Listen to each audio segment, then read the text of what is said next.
Olá, já está no ar mais um Tá na Web, o programa que te deixa por dentro dos assuntos que estão sendo falados na internet, principalmente os mais pesquisados e que viraram trends do Google.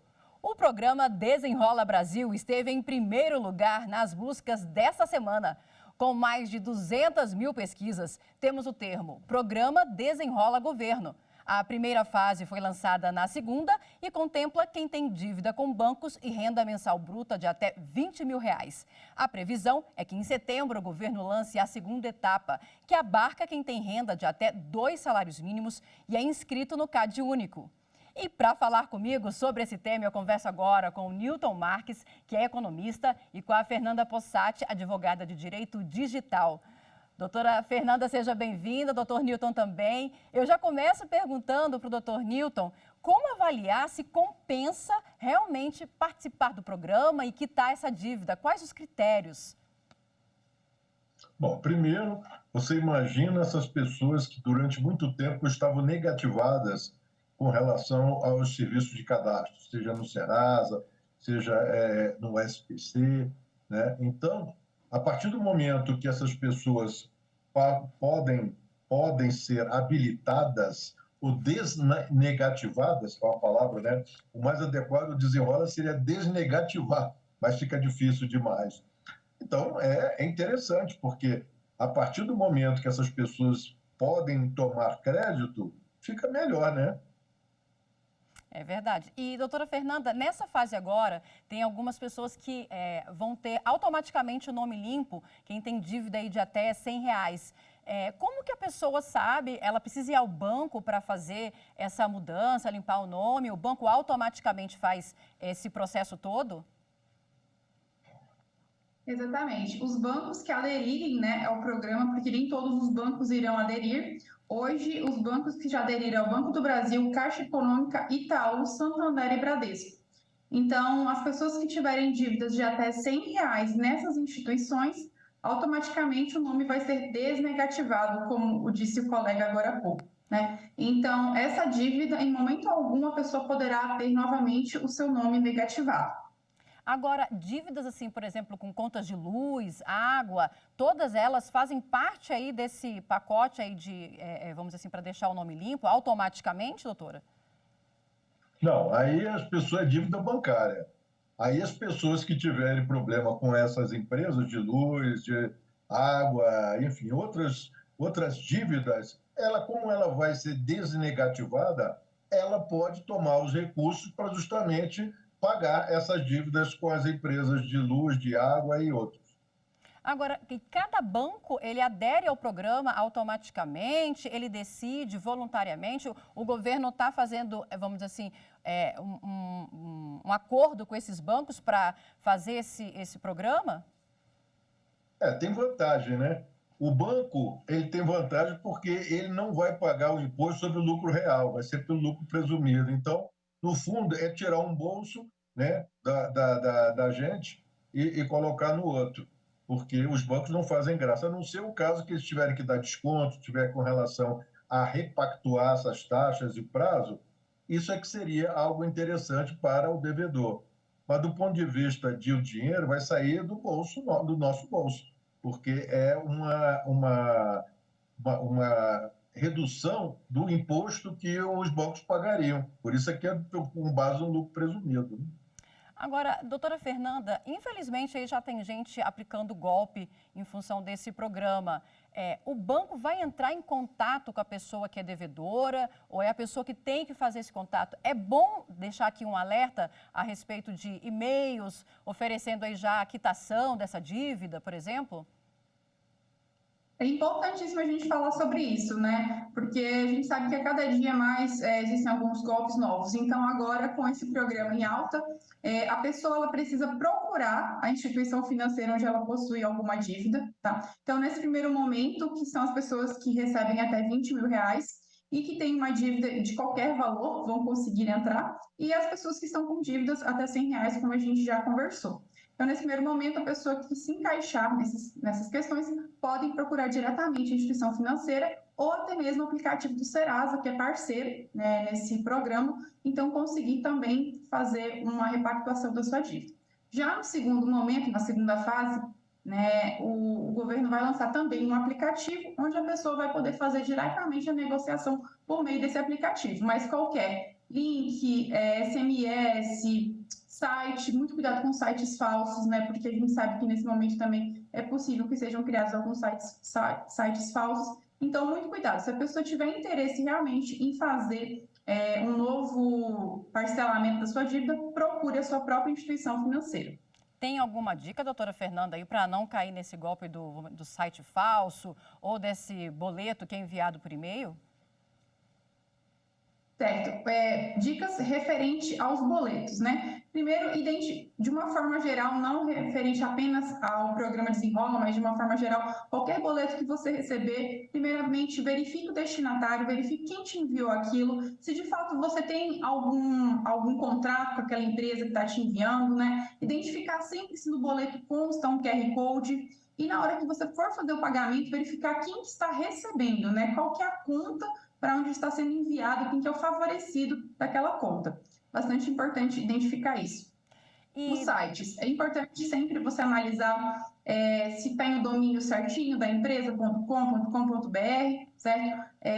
Porque a gente sabe que às vezes a pessoa joga ali o nome da instituição financeira e acaba vindo um site falso. Então é importante identificar se o endereço está escrito de forma correta, certo? Para que não caia em nenhum tipo de situação embaraçosa. E, doutor Newton, existe aí um prazo que pode ser negociado dessa dívida, né, para ela ser renegociada. É de 2019 a 2022, é isso mesmo?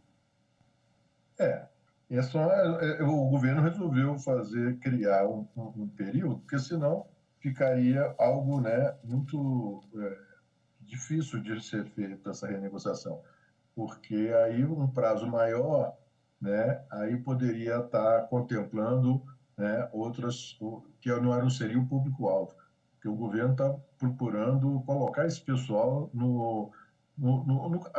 habilitá-los para eles poderem tomar crédito. Então, esse período é um período que foi tomado, o governo estudou e conversou com os bancos, deve ter tido, né, uma discussão aí para dizer, olha, esse período aí é suficiente para poder, senão ficaria um negócio muito extensivo, né? É verdade. E vamos explicar agora um pouco como é que vai ser agora a segunda etapa. Doutora Fernanda, você pode falar um pouquinho? Essa segunda etapa vai ser justamente para as pessoas que têm renda de até 2 salários mínimos e é bem esperado esse momento, porque são pessoas aí que têm dívidas de até R$ 5.000. Como que vai se dar essa segunda etapa?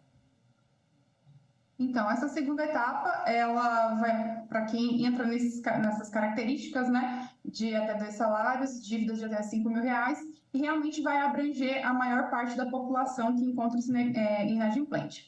Como eu falei, a pessoa pode procurar a instituição financeira onde ela possui a dívida, como também vai ser disponibilizado no aplicativo, né? Ele ainda não está disponível nessa primeira etapa, onde a pessoa vai poder renegociar a sua dívida, também poder procurar o Serasa, que é parceiro, né, do programa, e fazer essa renegociação. Importante avaliar ali no momento as taxas de juros apresentadas, quantidade de parcelas, até para que a pessoa não acabe ali firmando uma nova dívida que ela não vai poder honrar, né, no decorrer do tempo e acabar tendo um novo problema posteriormente.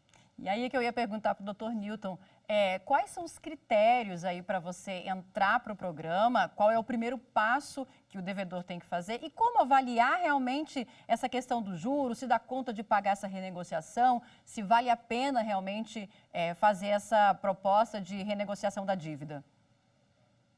Isso aí são os bancos que vão oferecer, né?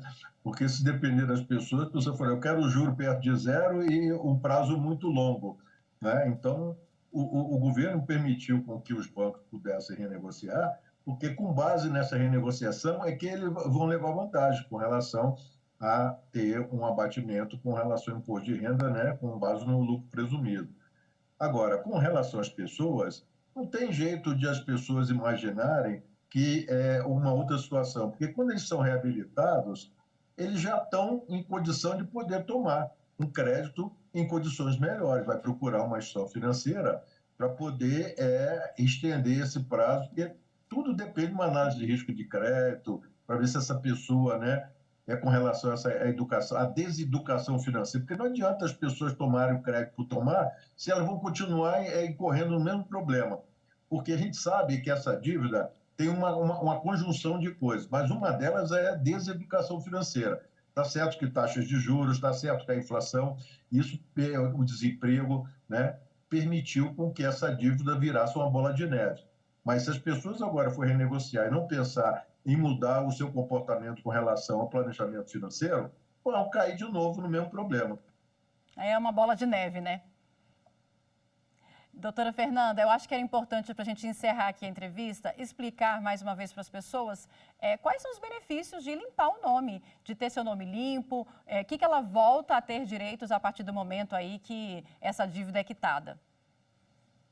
Certo.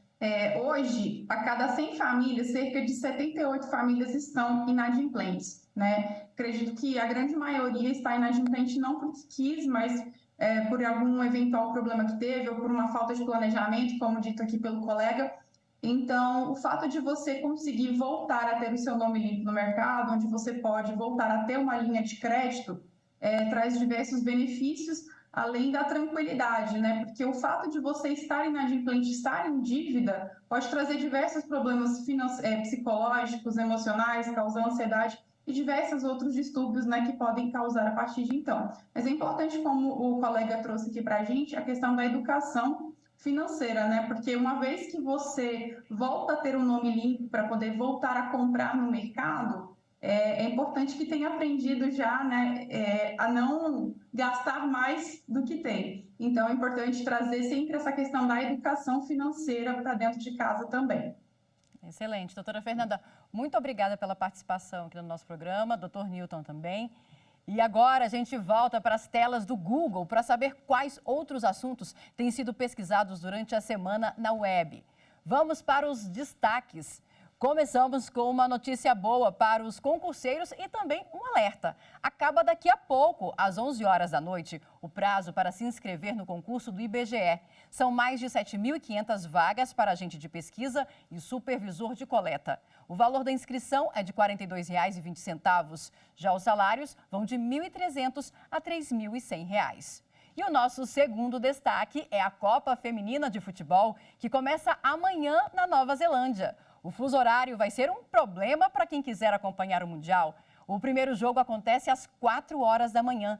Mas a boa notícia é que o primeiro jogo do Brasil na Copa Feminina é na segunda-feira, dia 24, às 8 horas da manhã, e a seleção enfrenta a Noruega. E o nosso último destaque, mas não menos importante, é a Barbie. Só se fala disso em toda e qualquer rede social. O marketing feito em cima do filme foi realmente um fenômeno e tem pré-estreia nas telonas hoje à meia-noite. Aqui em Brasília tem até um shopping oferecendo estacionamento gratuito para quem for a caráter todo de rosa. E você, já comprou o seu ingresso para conferir a estreia? Vamos fazer agora uma pausa e a gente já volta com mais informações. Não saia daí.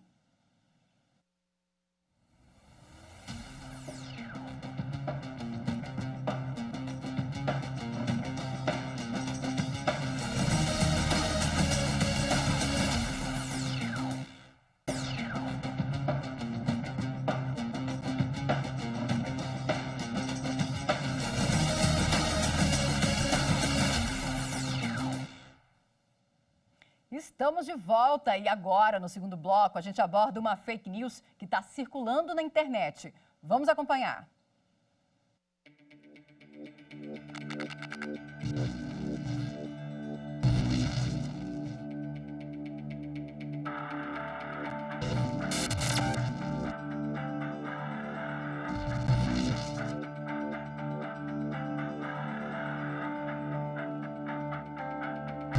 Venho te alertar acerca de um vídeo que está viralizando nas redes sociais acerca do diagnóstico de TDAH, transtorno de déficit de atenção e hiperatividade, por meio de um vídeo de um teste online. Isso se trata de uma fake news. Qualquer tipo de diagnóstico sobre doença, transtorno mental, só pode ser realizado mediante parecer de profissional da saúde, né? Seja psiquiatras, neurologistas, psicólogos, e normalmente mediante uma bateria de testes psicológicos para poder aí sim dar o diagnóstico de TDAH ou não.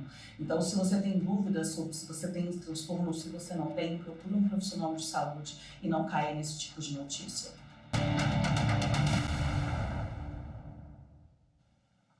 Para falar sobre isso, eu converso agora com Rafael Berredo, psicólogo e psicanalista. Doutor Rafael, seja bem-vindo aqui ao Tá na Web.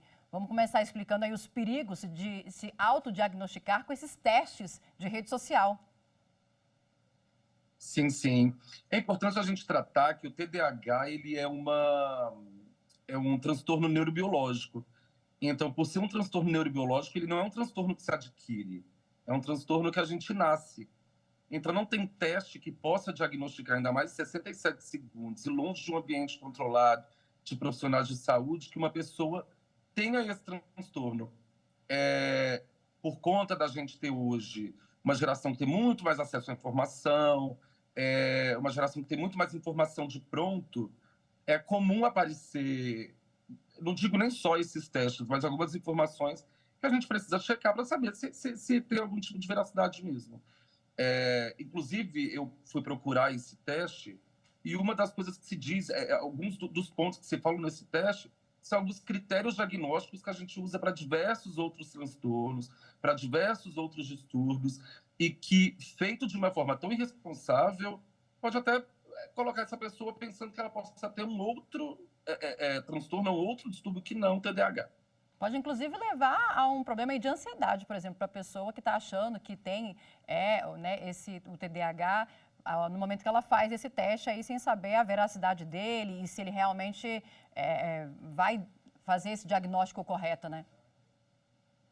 Sim, bom você trazer isso da ansiedade, porque os critérios diagnósticos, alguns deles que se usam para TDAH, por exemplo, a impulsividade.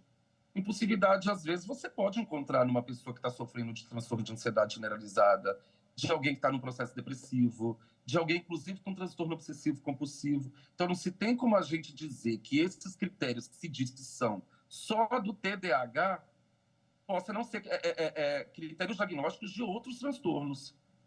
Agora, como que faz o diagnóstico hoje de TDAH? Existe o DSM, que o DSM ele tem alguns critérios diagnósticos que você tem que seguir para poder se diagnosticar algum transtorno, algum distúrbio, alguma questão de origem psíquica. No TDAH, são 4 ou 5, se eu não me engano. Para ansiedade, por exemplo, são 6. Dentre esses 6, você precisa ter no mínimo 3. Desses 3, só um é compatível com TDAH. Então, é muito fácil você fazer um teste de TikTok indicando que uma pessoa possa ter TDAH, quando, na verdade, essa pessoa está sofrendo de outros transtornos e talvez nem sofra de nenhum transtorno. Até porque você tem situações comportamentais transitórias. Às vezes você está passando por um período de estresse em que alguns dos critérios diagnósticos podem te levar falsamente a crer que você desenvolveu algum transtorno. Não TDAH, porque não se desenvolve TDAH, né? Se nasce. Doutor Rafael, eu quero muito agradecer a sua participação aqui no Tá na Web. Eu que agradeço. Obrigado. Boa noite. E a gente fica por aqui. Não deixe de seguir a TV Justiça nas redes sociais, no Instagram, no Twitter, no YouTube e no Spotify. Obrigada pela companhia e até a próxima.